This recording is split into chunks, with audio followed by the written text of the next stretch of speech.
you. Thank you. Well done. Hello, everybody.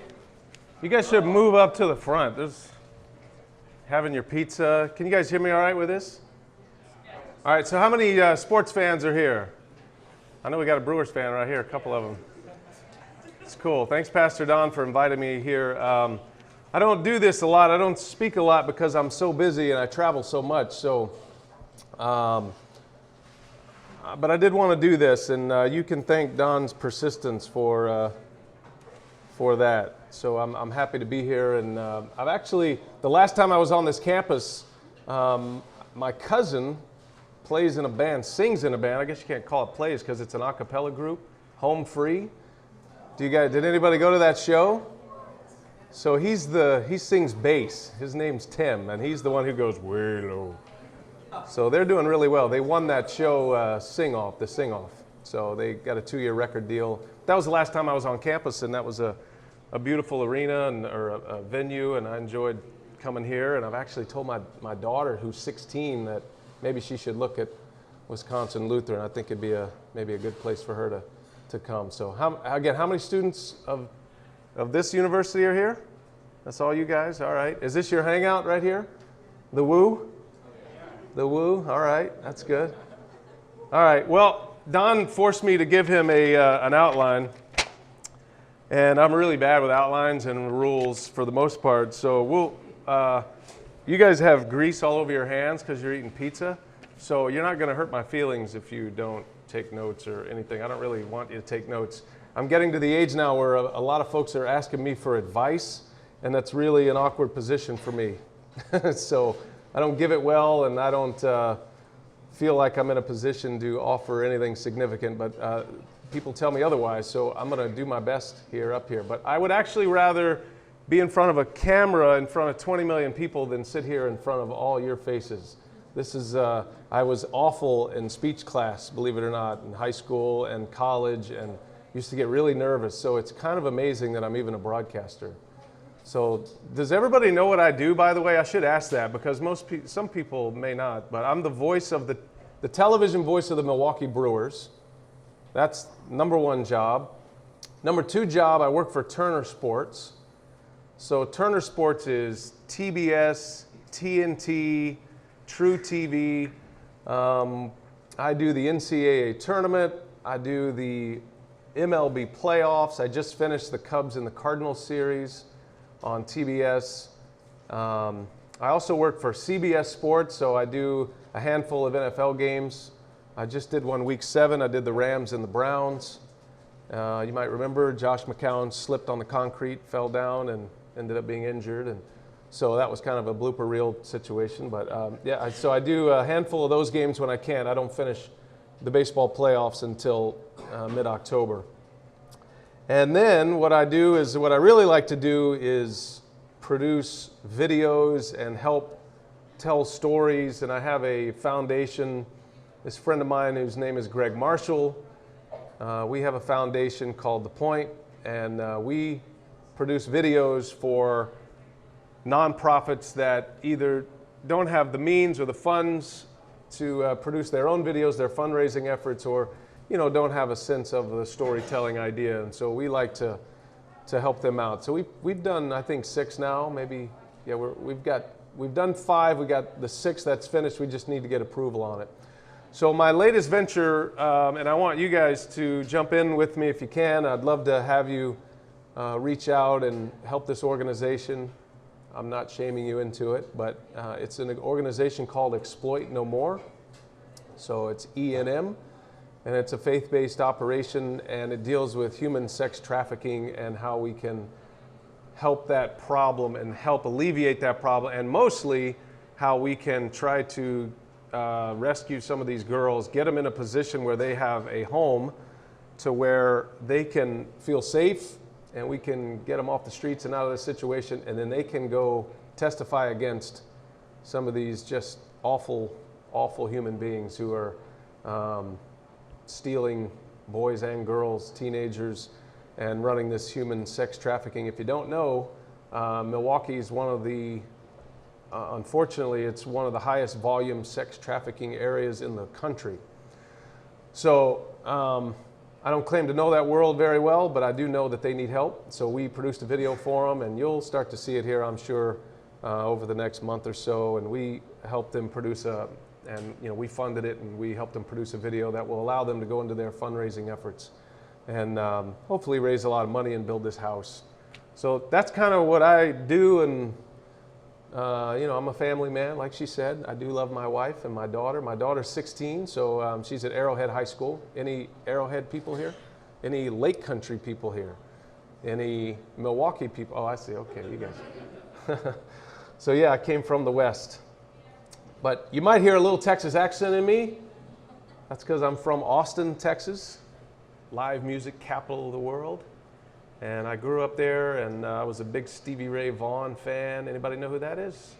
So I got to think about my audience here. So I was a huge blues rock, Texas music scene, Americana music, and you guys got a show coming up later, so we might have to bring you on early and see what you got. I'd love to hear. I see the guitar over here. I wish I played. So that's kind of my background. All right, so now you know me. I think I always think about my life as three areas. People who really know me, my inner circle, my private life, my personal life, and then there's obviously the public life, and I think most people around here know me as the Brewers announcer. And then there's this national scope that people know me as this national television announcer. So I pulled these clips up. I don't know if you want to look at them or not, but I thought I would entertain you a little bit by just showing you a few things that I've done, not because I want to give you my resume. I'm not applying for a job here. But I do want to talk to you about when you guys go out into the world. If you're already in the world, you already know this, but there is a tug of war between your spiritual life and your life in whatever you do, your occupation, right? So I've never felt like it was separate things. And so I've tried to take everything I'm about. I was saved in 1996 in Baseball Chapel. So I was a minor league broadcaster, and you could classify me as probably agnostic. I think atheist is too strong, but I was certainly agnostic and didn't really understand or get it, even though I kind of grew up in a little bit of a church background. My parents were divorced, but I grew up in a church background on my mom's side of the family, and very strong Christian people on that side of the family. But once I got to be my own man and got to think for myself, I decided that faith wasn't really where I wanted to go. And there was a very influential teacher, actually, when I was in high school, who it was an English teacher and was great and helped me along the way, but influenced me in a really poor way. Matter of fact, he told me the Bible was probably just a really well-told story and really interesting, but mostly just a made-up story. So I kind of bought that. So that's a lesson too. You can have a lot of influence on people. So I ended up, my wife and I actually got saved at the same year, and we didn't even know we were tracking in that direction, which is kind of an amazing story. So we were both, I was kind of doing my thing with the baseball team and going to 15-minute chapel service on Sundays in the dugout or in the batting cage or wherever they had it. And the reason I did that was just to get in with the manager, who ended up being the Brewers manager, Ron Renicky, but at the time it was the missions manager in San Antonio. So that's how my faith story came. And then I was just on fire when I came out, and I wanted to save everybody and tell everybody how great this whole new life was. And then you move into a different phase. And now I don't count the phases, but I'm probably in about phase 25 now. So you're catching me at a really weak time. We just bought a house and we're renovating the house. And my connection to my faith is, and what I feel like is a big problem in our Christian community is judgment. And my connection is like I was wanting to clean this bathroom, like this. We bought this really messed up house, and we were going to fix it up, and we have fixed it up. But I just was so anxious to get it all clean, get the dust off, and then so I spent maybe 2 days just cleaning and scraping and wiping and just taking everything down, just trying to get it in a position where my wife would feel like, okay, this is a good place to be. Well, I didn't really talk to her about that. And then she told me that, well, we're taking all this tile out, by the way. We're blasting it all out. And we're going to redo this whole bathroom, so I spent all that time cleaning it. And so the guys came in, the contractor came in, and he jackhammered everything out of there. And you can't believe the dust and the concrete dust and the tile. And I just spent 2 days, like, I'm working every day with the Brewers, and I thought this is a good rescue for me, and it was just all lost. It was all lost. So what I like to tell people, my daughter especially, is that that's a great lesson, okay? When we're here and we're believers and we see things that may need fixed or cleaned, or people that need fixed or cleaned, maybe there's a certain timing that needs to happen. And my wife, obviously playing the role of God in this category, was the all-knowing that this bathroom needed to be totally blasted and retiled, right? So I didn't know that and didn't think to ask her. So my goal for you, if there's one thing to take away from this speech, if we call it a speech, is that you would just show compassion for people and try to put yourself in their shoes as best you can and just love them. Just love people. You know, I spent a lot of time working really hard to try to fix people and fix problems, and it's really, unless you have a really strong relationship with somebody, then you really don't have the authority to do that. That doesn't mean you can't stand up for what you believe in. It doesn't mean you can't stand up against, especially public inserts. But it's really important to try to get to people one-on-one and try to know people. And we're in the age of invitation, right? Not the age of judgment. So I really haven't gone on any of my lists so far. So we're 10 minutes into this. So that's my speech. That's kind of what I want you to know today. I want to be low-key and casual. We're going to open up to questions. I definitely want to hear what you have to say. I know it's a YouTube society. I live in that society. So I brought some of these videos because I just wanted to give you a taste of what I do, but I want to tell you backstories to these things and how it connects to my faith and how I've taken my faith into the world, as they say. Just get on with it, man.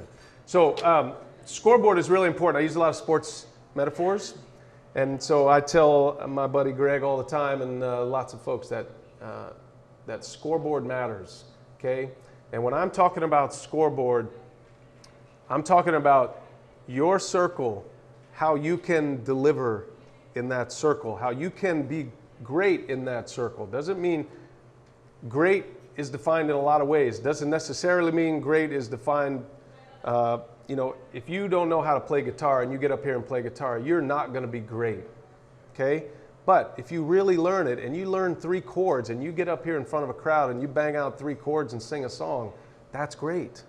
That's great. You gave it all, right? You gave it your all. So scoreboard really matters to me. And I think what I've learned in my business, and I deal with a lot of people, and I'm in stadiums and big crowds all the time, is that it's really important to try to find a way to connect to people. And the way I feel that is best to connect to people is to be great with people when you have time and you're in their space to be great with people.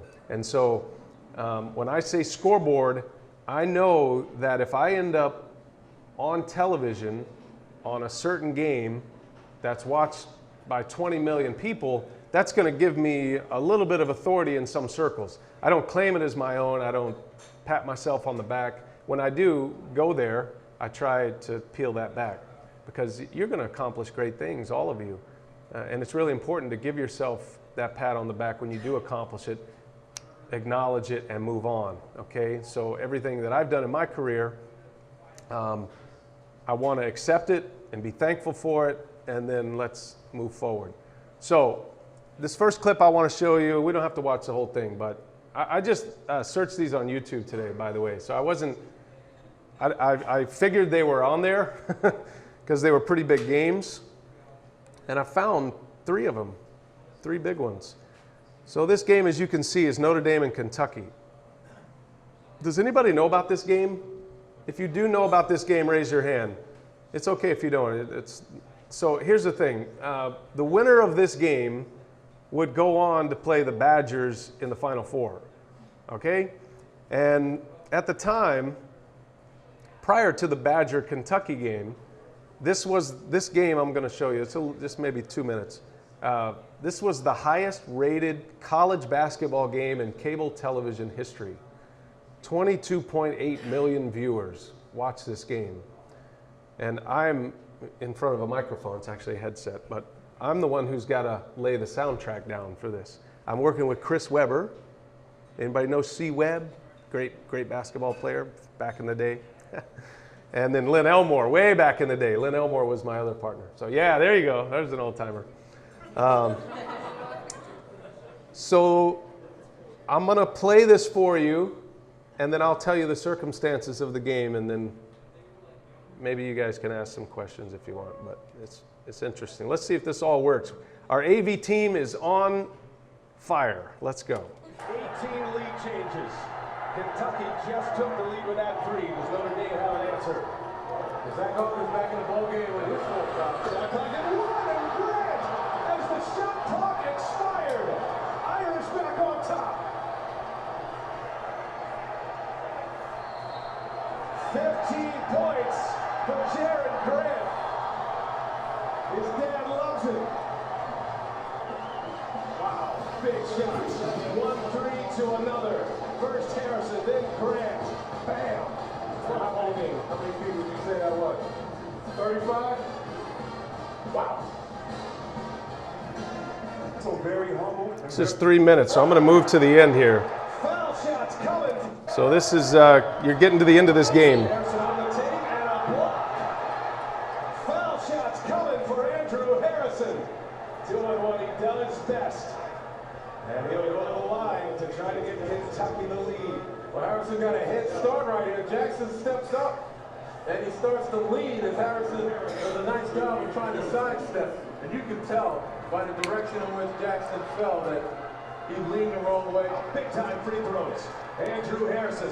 Notre Dame gets it in. Here's Grant. Clock is ticking. 3 it goes to 2 to 1. Grant gets the shot up. Oh, it just misses. Kentucky has won. Kentucky has won. Gets the shot up. Okay, so that's pretty cool. Go ahead. Thank you very much. No, I'm just kidding. No. So, see, you guys, this guy's suckering us. I know, he wants an applause out of this. Okay, there's a lot of things to talk to you about. So when I talk to groups, like, I'm going to talk to you about things I know best. So I know broadcasting best. It's what I do. I've been at it since 1994 was the first time I was on the air. I worked for Monday Night Football as a runner beginning in 1992. I'm sure you guys were maybe born that year. Is that right? Don't say that. So, God dang. Anyway, one thing I want to point out real quick so we can move on here, but you'll see where he is, the shooter? Okay, so I'm back here more like under the bonus of the Notre Dame sign. Now, when he takes that ball in bounds, I'm just saying in my mind, please don't go to the opposite corner. Please, I can't see, because I can't see. Look at all those big bodies. These are all 7-footers, you know. These are huge guys. If he comes to this corner, I can see it. But this is going to be like the new Christian Laettner moment if he makes a shot.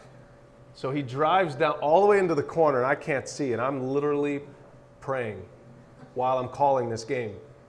And I'm not even joking. I'm like, I don't know if he's behind the three-point line, if he's out of bounds. I don't know if it's a 3, which would win the game, or if it's a 2 that's going to tie the game. I'm pretty sure it's Jaron Grant because he didn't pass, thank goodness, because if he passes, now I'm going to be in a scramble there. But he missed the shot, and I called it. And like I said, this was the highest rated college basketball game on cable television history. It was broken the next week. So this is on a Saturday night in Cleveland, Ohio. On Friday morning in Phoenix, Arizona, I was on the treadmill getting ready for a Brewers spring training game when I got a call from Turner Sports saying Marv Albert has lost his voice. Does anybody know Marv Albert? Famous announcer, the voice of the NBA, okay? Marv Albert lost his voice, and they need me to fly to Cleveland and call this game. And by the way, it's going to be the highest rated game in the history of Turner Sports. So I didn't have a suit. I had just done the prior weekend of the NCAA tournament. Matter of fact, I just had Notre Dame. So I was a little bit lucky in that category. But I didn't have a suit. I didn't have any of my basketball boards, my notes, nothing. I had already put it all away. Basketball was over. Now I'm into baseball, and I'm in baseball mode. I've got a spring training game, ironically, against the Cleveland Indians on Saturday. Instead, I went to Cleveland and did a basketball game. So what I want to tell you is when I say scoreboard, the scoreboard is me being in a position to get the call to do this game. But my next point you'll see is slack. And that is really important. Cut yourself some slack when you come up short. And I have come up short so many times over the years leading up to various games, various jobs, contracts, that in this case, I'm saying to myself, self, you really don't have time to prep. You don't have time to stress. Just fly to Cleveland, check into the Ritz-Carlton, which is, I actually checked into Marv Albert's room, which is really weird, especially if you know his background. Somebody knows his background. Anyway, no, Marv's a great guy. So I didn't really have time for any of that. I prayed on it. And I remember just listening to Third Day. You guys like Third Day, don't you? So I know Mac Powell fairly well, and we communicate, and I always tell him, the lead singer, he's got great chops, great voice. And I told him, man, you just call my name and I'll be there, right? That's my theme song. So I'm just saying that to myself, call my name and cut yourself some slack. Do your best. And normally I don't operate that way. I say do your great, not your best. So do what everybody else thinks is great. So I went and called this game, and outside of Milwaukee, this game is now pretty much known as the game, my coming out party for basketball. So people around the country didn't, like you guys, or maybe some of you know me as the Brewers announcer, from a national perspective, this was the game that put me on the map from a national perspective, right? So much so that even this coming NCAA tournament, Marv Albert's not doing, this is off the record, he's not doing the NCAA tournament. I'm going to step into his role. He's going to be scaling back, and so I'm going to actually be doing this. Well, thank you. Got a lot of back pats going. So when I went into this game, and I just wanted to make sure that my partners, Chris Weber, Lynn Elmore, my producer, director, that they were really concerned about me and my well-being and how I was handling all this. I was super calm the whole time. And although people may know me for this game now, nationwide, remember I started in '94. So I spent 9 years in the minor leagues, 9 years. So get your phones out. Let's see, get your calculator. So I did 140 games so that's 3 hours, let's call it three hours a night. Mostly they're longer. 3 hours a night for 140 games a year for 9 years, mostly by myself. And I couldn't get out of the minor leagues. I couldn't hardly get a sniff, couldn't get anybody to give me a chance. I ended up working for the Spurs a little bit, got a job with the Golf Channel.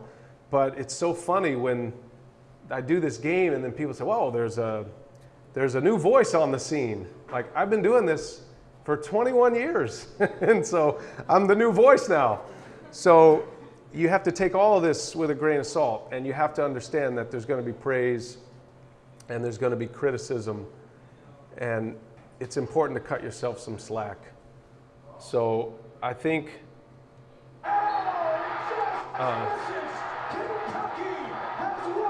Kentucky won. Then they lost to the Badgers, remember? So you might remember this game. This was a really kind of a famous game. You guys like Steph Curry?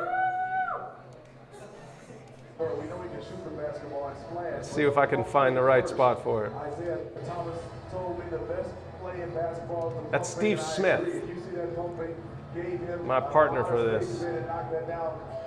That's his father. Watching closely, the middle of that sea of red. It's a great shot by our director there. Great emotion. It's art. I can't see the bottom corner by the end. I can't see that corner. That's going to come in big here in just a second. My booth, my table's right here. Golden State was down 20 points with 9 minutes left.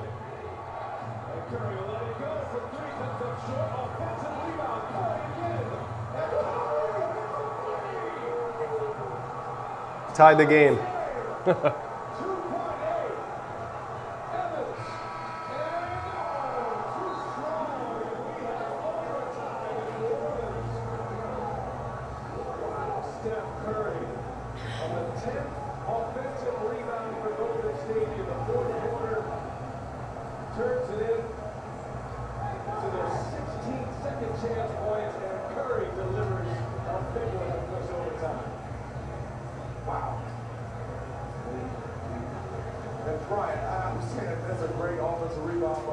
Ooh, he's almost out of bounds. Nothing wrong with this one by Stephen Curry knocking out the shot, but before that one, I don't understand. You have to foul him on the first shot once he caught the basketball.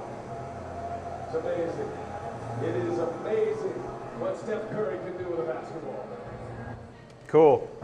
So they use that line. It's amazing what Steph Curry can do with a basketball. Did you guys see I think he signed a deal with Under Armour. Is that right? No. Adidas maybe? I can't remember, but they used that line, which is cool. I didn't get anything for it. But they use that line, which that's what you love as an announcer, right? When they use lines like that. So that's enough show and tell for now. Does anybody remember that game?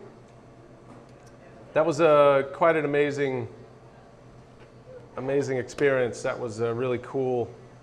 That was probably the biggest moment that I had called. So that was like 1 month after I called the NCAA tournament. So I showed you all that just because there's been a lot of great things in my career, but there's also a lot of negative things. So I don't normally do this, but I'm gonna have to get my phone back. Can you bring it to me? So I thought it'd be good to. Are there any drama students in here at all? Are there any actors, any singers? So okay, well I'll do it. Any future broadcasters in here? All right, come up here. This is going to be my next point. So I don't know. How you doing, man? I'm Brian. Hi, Sebastian. Sebastian? All right. Here, I'm going to give you this. Okay, hold that. So I don't normally do this. I think it's really important. We'll have a discussion about this. But I thought for this practice, I've just shown you all these things that went really well. And I'm going to have Sebastian read me some tweets that are just from recent time. Okay, this is the latest tweet. I just did an NFL game, the Browns. Go ahead, read that, Sebastian. Do you promise Brian Anderson will never announce a Browns game again? This guy sucks. Literally can't even read a prompter. You said that with such conviction. Kind of hurt my feelings, Sebastian. I'm sorry. So I did the Cubs and the Cardinals, right, in the playoffs, Major League Baseball playoffs. I'm the Brewers announcer, and I did the Cubs and the Cardinals. This is great. There was hundreds of these. Where is Len Casper and Jim Deshays. Yes. When you really need them. I despise Brian Anderson and the TBS announcers. That's a good one. Let me give you two more. Here we go. Here's a good one. The TBS announcing crew, headed up by Brian Anderson, are absolutely awful. It's good. Now it's getting sad, isn't it? See, now you feel bad for me. You were patting me on the back a minute ago. Let's do one. I can't have you do that one. Let's do this one. That had some profanity. Watching the Cardinals versus Cubs game on TBS, I sure do wish Brian Anderson wasn't calling this game. He's so boring. Take a note. FS, Wisconsin. Thanks. Good job, Sebastian. Well done. Appreciate it. You just ruined my night.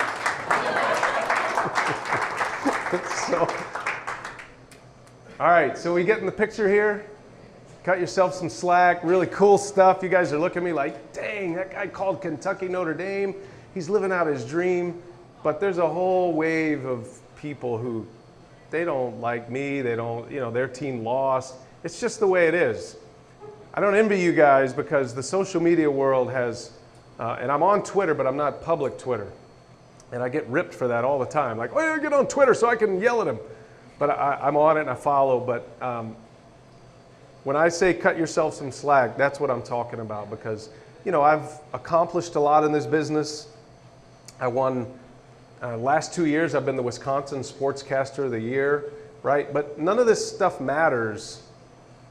Just like none of this matters. It's all good and I'm glad I can support my family. But what really matters is that I'm doing everything I can. I'm totally engaged in every process I get involved in my circle. I'm trying to dominate my circle, not in a dominant, take everybody down way, but dominate in that I'm going to be a great citizen.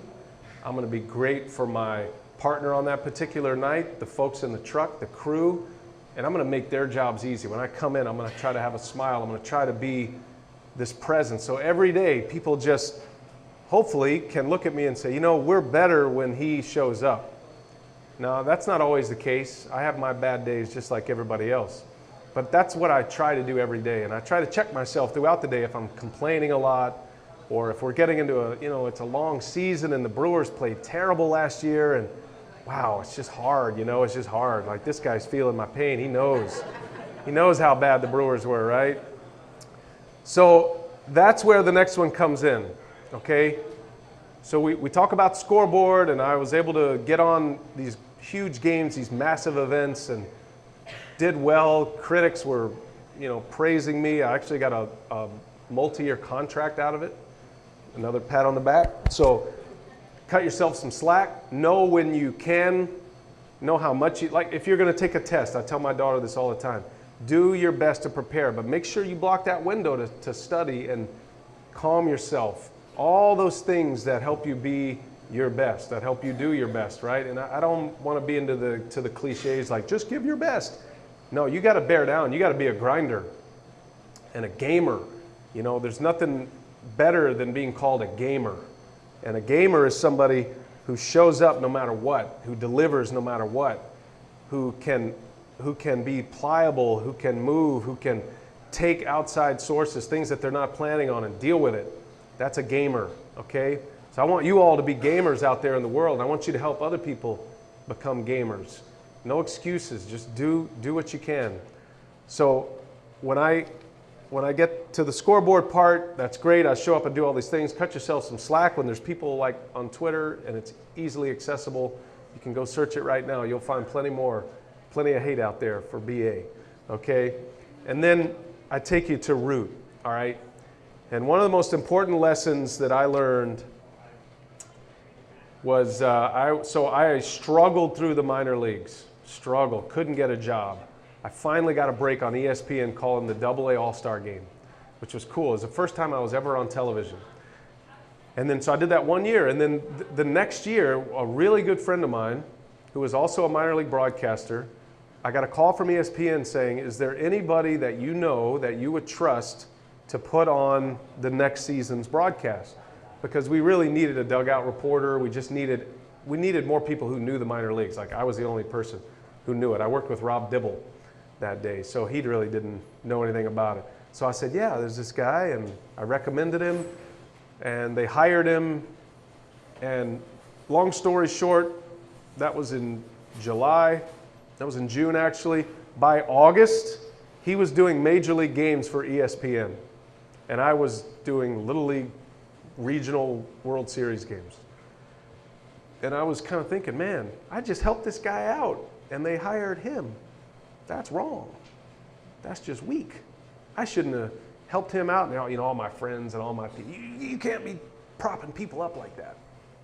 This was a first major test of my faith because I had just come to the Lord just a couple of years prior.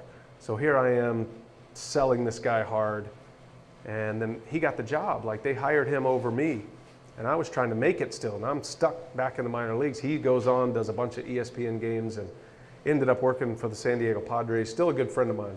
But it really was difficult for me to deal with that. But I learned a valuable lesson, and this is the most crucial thing you can take away from here. You know how when I talk about making sure you're not judging people and that you're loving people, this falls right into that sweet spot of rooting for people and trying to lay territory to allow them to flourish. You know, the people you know, are you taking extra steps to make sure the people you know are going to be able to flourish, are going to be able to like shine, even if you don't get any of the credit, even if it's at your expense sometimes. I had a wife and a baby when that guy got all these jobs. So I was making hardly anything as a minor league broadcaster. Believe me, those paychecks would have really mattered. So that really tested me. So Sebastian, you got to send me an email and I'll help you with your broadcasting career. We'll hook up later. Just for coming up here. Now I do that a lot. I get a lot of young announcers. They email me. I help them out. A lot of older announcers did that for me when I came up, and I always appreciated it. But I never understood what it means to also do that. So whereas I'm one person asking 10 people to give me critiques and advice, that person, you know, depending on how famous you are, is getting it every day. So I pretty much get an email or a demo link a week usually, and I do my best. There's a lot of guys now too that I've helped along the way that are coming up and now have major league jobs or are doing very well. And I'm not telling you that because I want praise for their success, because they made their own success. I'm just saying, make yourself available to help people, especially when you're feeling really selfish and you're feeling really upset or uptight. The best remedy for that is to just serve people, right?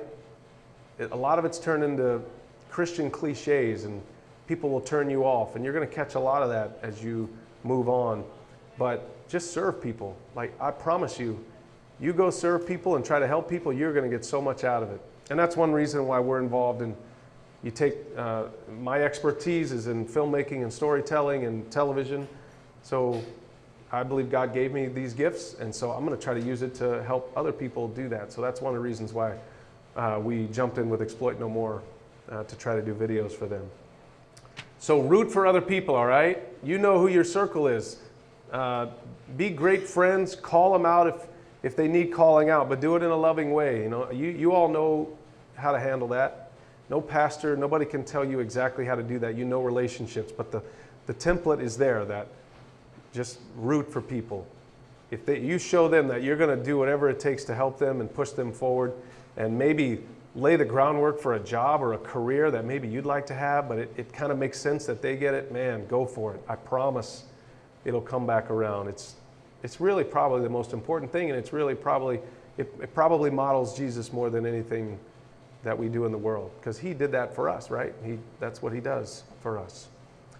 So my next point is bow, and then I put plow only because those rhymed, and so bow, you just think about a dog, but basically, how can you stay humble when you're so stinking awesome, right? That's my line. So you guys know I'm awesome, right? So you're all nodding in agreement that I'm awesome.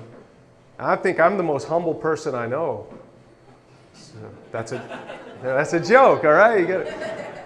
So obviously that's not the case, but you do, when you have successes, check yourself, okay?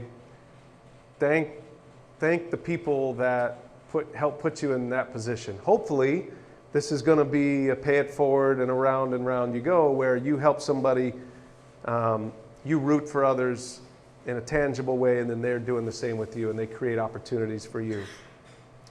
So you got to make sure you circle back and thank those people. I can read you a list of names now, or tell you off the top of my head, guys, that made my career, like Mike Ciccarillo, director of broadcasting with the Spurs, he sat down with me and did demos. And just back when we had to edit, we couldn't just cut it together. We literally had to edit on 3/4 inch tape. Nobody knows what that is, but I had to do my demos on cassette tapes first, you know, and he would just enter into that with me. And it was really great, and I thank him for that all the time. And there's just so many people that I make sure I circle back with. And so bow down, stay humble, accept praise, and move on, right? You don't have to be, I don't feel, you can do what you want, but I believe it's annoying when somebody says, man, you're awesome. What a great job. You're like, well, that's just the Lord's favor. That's the Lord. You know, that gets annoying sometimes, even though it's true, but just, you know, say, hey, thanks. I'm just, you know, whatever. Just be cool, be normal. You know, you can do a lot of preaching and you can do a lot of teaching in those moments because people are trying to find out if you're worthy to carry that. And so make sure you bow down, right, and be thankful. And then the last one is plow, mostly because it rhymes with bow, but NBD is really important to me. And I pretty much put that in practice with my wife about 10 times a day. Those of you who are married know exactly what I'm talking about. But when you mess up with your wife, you know you're wrong even when you're not wrong. So you're always wrong. So you got to make the next best decision. So the next best decision is, why didn't you tell me the tile was going to be taken out and we were going to have sawdust? No, you just say, you know, that's my fault. I should have asked you. So the next best decision is to, next time, honey, I'm going to ask you what the plan is for the house. So next best decision. That's really, really key in your life. And you're going to make mistakes. And we're all making mistakes. And I'm making mistakes. I probably made a mistake right now. Not sure. You guys will tell me later. But let's just make the next best decision we can. And that means you got to get yourself in a place to where you can be humble, to where you can be thankful, to where you can cut yourself some slack, and recognize the scoreboard that you've been able to produce, right? So make sure, I'm not a guy who journals or writes. I think that's very good. I think people should do that. I'm just not one of them. But if you do that, then when you have scoreboard, when you do something that is worth a star, write it down and go back to it. If there's a video that you have or that you've produced or you've recorded yourself and it's really good, then just go back to it and realize, man, you're good. You're doing a good job. Did you give everything you had? Did you really dive into it? Did you make others around you better, not just yourself? Okay? So next best decision. All right. That's about all I got for you. But I do want to have you guys ask some questions. So we can play some more videos if you want. I got a couple of things we can do. Everybody asked me about the day in the life of Brian Anderson. I had Fox produced one. So we can look at that too. But please ask questions. If we want to talk, I'm happy to answer. Just shout it out. Anything about the Brewers or about broadcasting in general, don't be shy or else I'm just going to leave. So, and that's fine too. Yes, sir.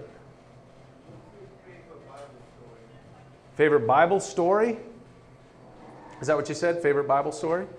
You know, the first book I read was the book of Job, and I think it's not the greatest place to start when you've never really read the Bible, but I think that kind of works. You know, I mean, this guy had it all, didn't really do anything wrong, had it all taken away from him.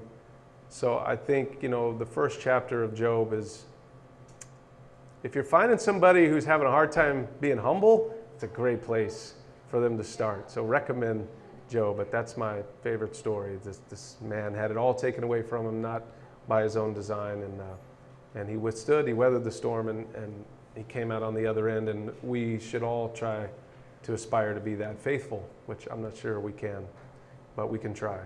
So, anybody else? Any questions? I played golf with Craig Counsell yesterday. That was pretty fun. We tied. I birdied 17 to push, and then I 3-putted 18. I could have beat him. So, yes? So before I grew up to be a pastor, yes. I wanted to be Joe Buck. Oh, really? Joe Buck or Jack Buck? Well, Because he's way younger than you. well, Joe was my hero. I thought I was going to beat Joe Buck. Yeah. So I've got a ton of questions, but I'll try to temper myself. All right.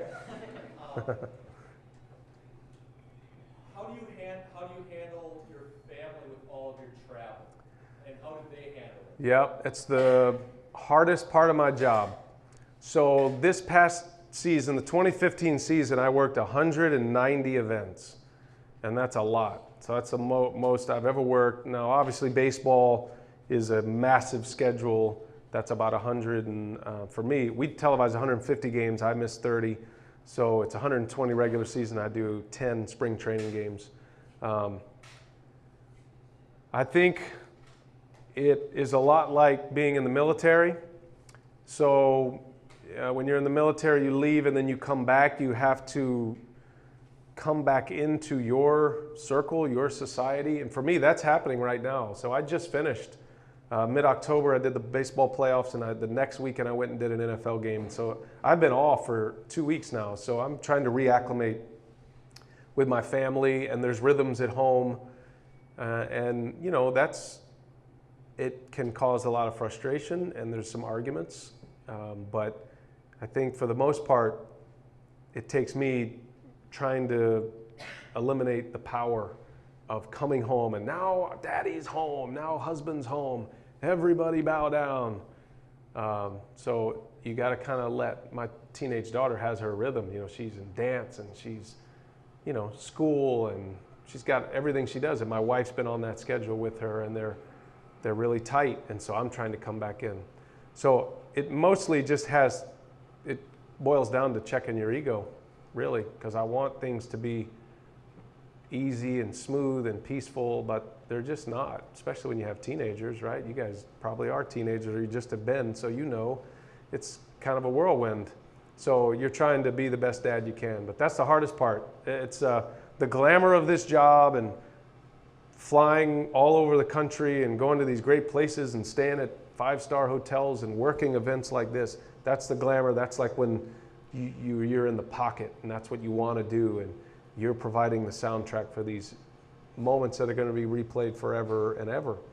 But then as soon as you get back to the hotel, there's a tremendous loneliness, and those walls keep creeping in. And then you wake up in the middle of the night and you turn right and you end up walking out into the hallway in your underwear versus into the bathroom, because your hotels are all different, right? You never know where you are. So yes, that's really the hardest part. So thank you for asking. I appreciate your prayers for that, future pastor. Anybody else? How much time we got here? I know Don's, we got 10 minutes. So yes, ma'am. Who's like your favorite person that you either like done a game with or talked to? Ooh, is this being recorded? We might have to stop cameras.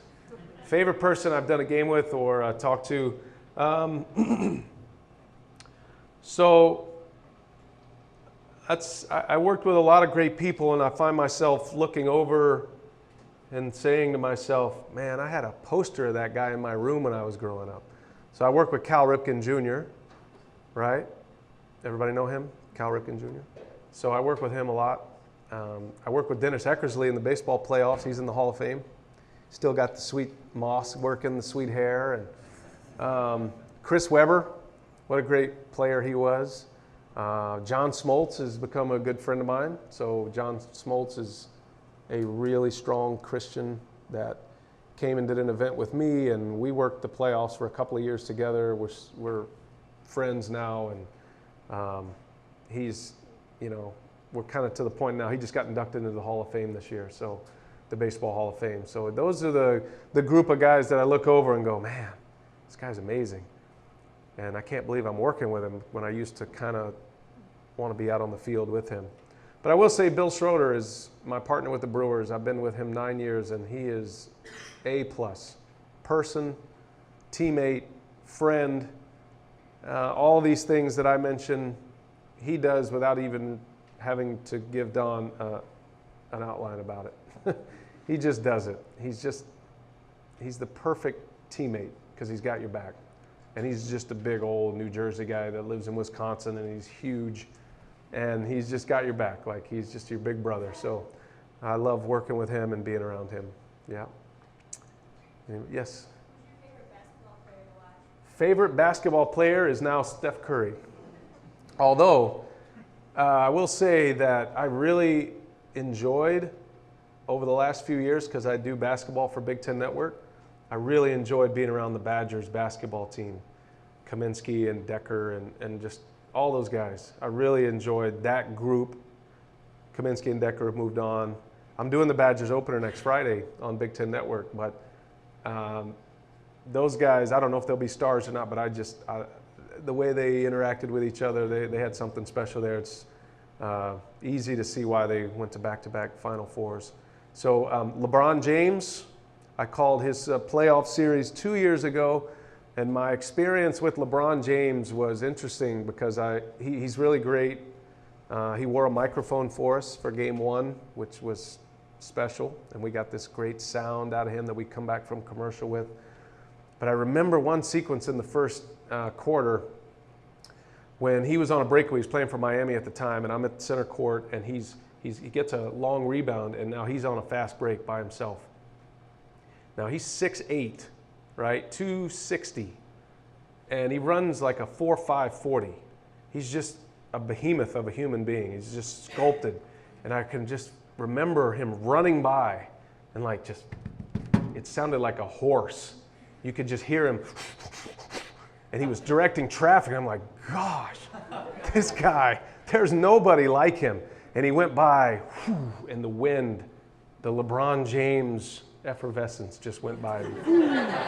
I was just awestruck for a minute at his speed, size, making the greatest basketball players in the world look slow and look small. And he just went and he threw down a classic LeBron James, reached back from the hip, boom, ripped it through the net with a dunk, and the place went crazy. And I'm like, okay, this is cool. This is what this is scoreboard right here. So, yeah. So then I had to bow down for a minute. All right, you got to call it again. All right, anybody else? Yes, ma'am. So is this something that you've always wanted to do, like be a TV announcer, or like do you want to be when you Or speaking in front of a small college, yeah. She asked if this is what I always wanted to do. So my story is this. I put together a mental list of the coolest jobs that I could make the greatest living at doing, right? And number one on that list was to be a major league player, baseball player, catcher. I was a catcher in college. And then I was going to be, the lead guitarist in a band and a rock star. And let's see, all these crazy things that I could do. And I lived in Austin, and that's kind of where, obviously, that's where Dell got started. Intel came in. That was a huge, when I was in high school, that was just getting started. So I'm thinking, well, I could just be, we called them Dellionaires at the time, but I could just be a millionaire and go into the computer programming. So I had all these thoughts about how many cool jobs I could have. And I would say broadcasting was about sixth on that list. And so all these other things failed, and I failed at them. And I had to cut myself some slack about not being able to play guitar or piano or sing or anything musical whatsoever. And so, I wasn't good enough to play. I was a scholarship athlete at a small college in Texas. And then I realized about 2 years too late that I wasn't going to be good enough to play in the major leagues. My brother did play in the major leagues. He made it, which is a great story, and that's another half hour. But he made it and really opened my eyes that this is, you can accomplish things if you just don't listen to the noise. And so broadcasting was probably fifth, and everybody told me I'm crazy, and why would you do that? All my friends had college degrees. They're all making great money. I was making $25 a game. I was making $5 an hour broadcasting minor league baseball. I remember I got a raise to $1,200 a month my second year. I thought, man, I am rich. I am going to be, this is great. I got $1,200 a month. And so, I was broke for a long time and had a family. So that's when I kind of got serious about it and started to sharpen my axe, listen to my calls, really get in deep to what makes what can make you great at this job? I should play for you some of my early stuff. I don't think I can find it, but it's really bad. So I had when I first started, I had a southern drawl, and I kind of had a real high voice, and I talked with my jaw clenched up like this, and I was like, here's a pitch and a 2-2. It's just outside, and that was just tragic. So I fixed my voice. I started breathing from the diaphragm. Any of you singers know what that means, and you never lose your voice, and you can cut through a crowd. And so once I took the job, decided that was what I was going to do, then I went at it with everything I had. So yeah, I can't say this is what I've always dreamed of. I lived my dreams. No, like the first 4 or 5 things I failed, and I didn't even get off the mat. So thank you for that question. All right. Anyone? We have time for one more, maybe? Go ahead. What's the coolest sports moment you have to call? Coolest sports moment. Well, those were 2 of them. But I think the one that really mattered the most for my career was the Roy Halladay no-hitter in the playoffs. So if you don't know that story, that was in 2010. Roy Halladay was a pitcher for the Phillies. And all the history of Major League Baseball, there had only been 1 no-hitter in the postseason. That was actually a perfect game by Don Larson, who threw a perfect game in the '56 World Series. So it's this rarest of rare feats. And I was on the call for the Roy Halladay no-hitter when he no-hit the Cincinnati Reds Game 1 of the division series. And so that was another very public moment with faith and prayer in the middle of that moment, because I can just remember my hand like in the 6th inning and then the 7th inning, and he still hadn't given up a hit, and I'm just like, and my stats guy, who is one of the smartest guys in the world, is freaking out that this guy's throwing a no-hitter. He's like, this is the first one. You got to relax. You got to relax. Like, I got it, Dougie. I got to relax. So you get really stupid in those moments. And this game started at 4 o'clock Eastern. So it was a 2-hour, 20-minute game. So the last 2 innings of that game was in prime time and massive ratings, just huge number. I don't even know what they pulled, but it was probably in the 20 million range as well. So that was the one moment where I had that Third Day song going in my head. Just call my name, and I'll be there. And I was like, I'm calling your name, man. I'm calling your name. You better be here. Don't let me screw this up. So sometimes you can beg to the Lord as well. Please don't let me screw up. I need the words. So, all right, thank you guys. Appreciate you coming. And just make sure for me that you really reach out and try to serve others. All right, that's all I'm asking out of this. And it's a hard thing to do, easy thing to say, hard thing to actually do, and you don't get a lot of credit for it. But I want you to promise me you'll do that, right? Scout's honor. All right. Thank you guys for coming. Don, you want to say a few words?